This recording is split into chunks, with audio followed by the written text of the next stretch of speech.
Kondisi Tukul Arwana seusai jalani operasi akibat pendarahan otak pada September 2021 lalu kian membaik. Baru-baru ini beredar sederet potret Tukul Arwana yang masih berada dalam masa penyembuhan. Hal itu terlihat dalam salah satu unggahan akun gosip di Instagram. Tampak sang komedian Tukul masih jalani fisioterapi rutin untuk memulihkan kondisinya.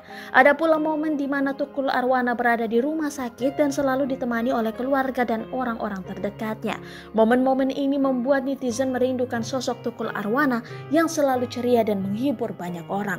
Namun, ada satu momen yang paling bikin nyesek netizen, yakni saat sang komedian Tukul dicium sayang putra bungsunya Wahyu Jovan Utama.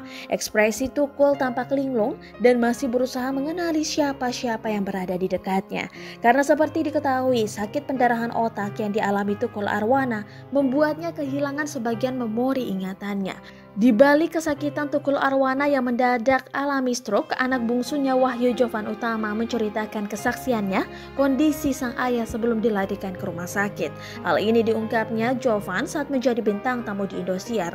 Dikutip tribuntimur.com 11 Januari 2022, ternyata Wahyu Jovan Utama adalah orang pertama yang melihat kondisi Tukul Arwana memilukan.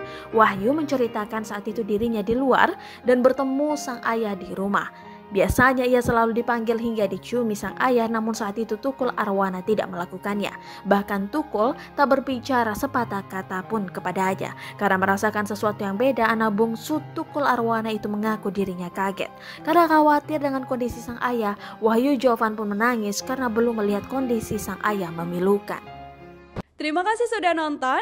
Jangan lupa like, subscribe, dan share ya.